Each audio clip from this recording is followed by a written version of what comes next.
Live TV, सच सबसे आगे। नमस्कार, आप देख रहे हैं द लाइव टीवी। आपके साथ मैं हूं हर्षिता सिंह। जब से बिहार में नई सरकार के गठन हुए हैं, तब से सरकार के मंत्री एक एक कर लोगों के निशाने पर आ रहे हैं। एक तो थे मेवालाल जी, जिनको लोगों ने इतना टारगेट किया कि इस्तीफा लेकर के ही सब लोग माने। इस्तीफा आखिरकार उन्होंने दिया ही। अब दूसरे नंबर पे बिहार के डिप्टी सीएम तारकिशोर प्रसाद हैं, जिन्हें देश के प्रधानमंत्री का नाम तक नहीं पता। साथ ही अभी अपने ऊपर दर्ज आपराधिक मामले को लेकर के काफी चर्चा में थे डिप्टी सीएम। लेकिन अब एक और नया किस्सा निकलकर सामने आया है, और वो किस्सा है उम्र घोटाला। नौकरी घोटाला तो सुन लिया आपने, जो अभी नए बनाए गए बिहार के शिक्षा मंत्री मेवालाल ने किया था, जो कि अब शिक्षा मंत्री नहीं रहे। उन्होंने इस्तीफा दिया, जैसा कि हमने आपको बताया। अब नया घोटाला सुनिए, वो है उम्र घोटाला। इस घोटाले में क्या है वो भी जान लीजिए। दरअसल बिहार के उप मुख्यमंत्री तारकिशोर प्रसाद ने अपने चुनावी हलफनामे में अपनी उम्र की जो जानकारी है वो गलत दी थी। इस बारे में पत्रकार उत्कर्ष सिंह ने बिहार के उप मुख्यमंत्री तारकिशोर के चुनावी हलफनामे की जो तस्वीरें हैं वो ट्विटर पर शेयर की। इसे शेयर करते हुए पत्रकार उत्कर्ष सिंह ने लिखा है कि चुनावी हलफनामे के मुताबिक बिहार के उप मुख्यमंत्री तारकिशोर प्रसाद की उम्र 2005 में 48 साल थी। 5 साल बाद उनकी उम्र बस महज 1 साल बढ़ी और 49 साल हुई। फिर 5 साल बाद 2015 में जो उनकी उम्र है वो 3 साल बढ़कर 52 साल हुई, और आखिरी के 5 साल यानी 2020 तक उनकी जो उम्र है वो 12 साल बढ़कर 64 साल हो गई। इसके साथ ही उन्होंने जो तस्वीर शेयर की है वो आप देखिए, आपके स्क्रीन पर है।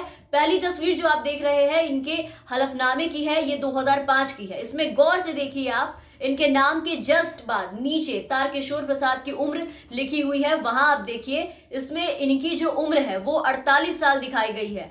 और आपको इसके बाद दूसरा जो स्क्रीनशॉट है वो दिखाना चाहूंगी, वो आप देखिए, वो भी आपकी स्क्रीन पर है, जो कि 13/10/2015 यानी कि 13 अक्टूबर 2015 का है। इसमें आप इनकी उम्र देखिए, इसमें इनकी उम्र 52 साल है, यानी 2005 से 2015 मतलब 10 साल में इनकी उम्र बस 4 साल ही बढ़ी। और ये देखिए 17/10/2020 यानी कि 17 नवंबर 2020 का ये हलफनामा है, जिसमें इनकी उम्र 64 साल बताई गई है। मतलब यहाँ तारकिशोर जी की उम्र 1 साल बढ़ गई। 2005 से 2020 के मुताबिक 48 से अभी इनकी उम्र 63 होनी चाहिए थी, लेकिन ये उम्र हर 5 साल पे घटते घटते 2020 में 1 साल बढ़ गई। मतलब कमाल की है इनकी पार्टी और इनके पार्टी के मंत्री। सबसे ज्यादा कमाल के हैं मौजूदा सरकार, जिन्होंने इन्हें राज्य का डिप्टी सीएम बना दिया। और अब बिहार के उप मुख्यमंत्री तारकिशोर प्रसाद द्वारा किए गए इस उम्र के घोटाले को लेकर के अब भारतीय जनता पार्टी यानी कि बीजेपी विपक्षी दलों के निशाने पर आ गई है। साथ ही आम जनता भी इन्हें खूब कोस रही है, जमकर इनका मजाक बनाया जा रहा है। पैसे, रुपए, चारा से नौकरी तक सब घोटाले आपने सुने होंगे। और अब बिहार के उप मुख्यमंत्री तारकिशोर प्रसाद द्वारा किए गए इस उम्र के घोटाले को लेकर के अब भारतीय जनता पार्टी यानी कि बीजेपी विपक्षी दलों के निशाने पर आ गई है। साथ ही आम जनता भी इन्हें खूब कोस रही है, जमकर इनका मजाक उड़ाया जा रहा है।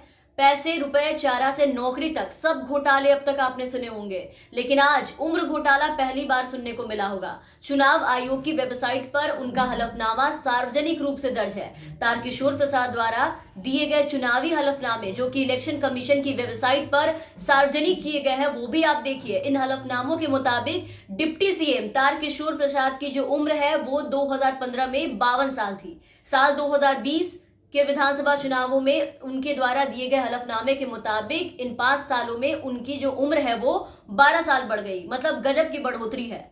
अब वो 64 साल के हो गए हैं। और इस हलफनामे में इनके क्वालिफिकेशन के बारे में भी बताया गया है, जो कि ये वो भी हम आपको बता दें कि ये 12वीं पास है। और ये उम्र का फर्जीवाड़ा इन्होंने अपने हलफनामे में किए थे, जो कि सामने आने के बाद सियासी गलियारों में अब ये तांडव कर रहे हैं। तारकिशोर को बिहार का डिप्टी सीएम बनाया गया है, मतलब बिहार सरकार में नंबर 2 की हैसियत रखते हैं, और बिहार का भविष्य तय करने में इनका जबरदस्त योगदान रहेगा। भले ही वो भविष्य ऐसे फर्जीवाड़ों और भ्रष्टाचार से भरा होगा, उससे क्या फर्क पड़ता है।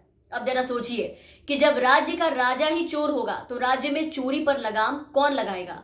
और जब राज्य में शासन करने वाले खुद ही अपराध में संलिप्त है तो अपराध पे ये क्या लगाम लगाएंगे और क्या अपराधी पे ये नकेल कसेंगे। इसका अंदाजा आप इसी से लगा लीजिए खैर, अब तक तो बिहार में बीजेपी 9वीं फेल के हाथों में सत्ता संभालने और राज्य की बागडोर देने पर लोगों को सलाह दे रही थी, सवाल उठा रही थी, तरह तरह की बातें कर रही थी। लेकिन इस बार तो उनकी खुद की सरकार ने एक से एक ज्ञानी और साधुओं को टिकट दिया है, चुनाव लड़वाया है और उन्हें मंत्री का पद भी दिया है, मंत्री बनाया है कि लोग उनका अब हिसाब किताब ऐसे ऐसे लोगों का करने में लग गए हैं। एक एक कर सबके इस्तीफे की मांग की जा रही है। जिस तरीके से मेवालाल चौधरी ने इस्तीफा दिया, वो मुख्यमंत्री नीतीश कुमार की सरकार के लिए ना तो कोई अनोखी बात है और ना ही शपथ लेने के फौरन बाद यानी तुरंत बाद इस्तीफे का ये कोई पहला मामला है। दरअसल नीतीश कुमार के शासन का ये तीसरा मामला है, जिसमें एक बार तो जीतन राम मांझी का भी नाम शामिल है। आपको याद होगा कि उन्होंने शपथ लेने के बाद उन्हें इस्तीफा देना पड़ा था। और अब देखते हैं कि तारकिशोर प्रसाद का इस्तीफा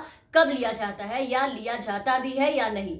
ऐसे पार्टी का आधा से ज्यादा मजाक तो इन्होंने प्रधानमंत्री का नाम नहीं बताकर उड़वा दिया।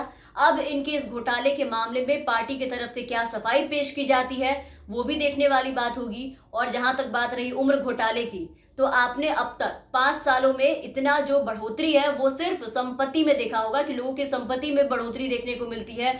जो घोटाले होते हैं उसमें इनकी संपत्ति दोगुनी, तिगुनी और चौगुनी हो जाती है। लेकिन उम्र में 5 सालों के अंदर 12 साल की बढ़ोतरी, मतलब कमाल की बात है। लेकिन ये भी देखना बहुत दिलचस्प होगा कि पार्टी इसे किस तरीके से पेश करती है और इसकी सफाई में क्या बताती है। तो आप बने रहे हमारे साथ, और अगर आपने अब तक हमारे चैनल को सब्सक्राइब नहीं किया है तो जरूर सब्सक्राइब कर दें, साथ ही बेल आइकन जरूर दबाएं ताकि हमारी हर अपडेट्स आप तक पहुंचती रहे, हमारी कोई भी अपडेट्स आपसे छूटे ना। और अगर आप हमारा ये वीडियो हमारे फेसबुक पेज पर देख रहे हैं तो हमारे फेसबुक पेज को जरूर फॉलो करें। धन्यवाद। लाइव टीवी, सच सबसे आगे।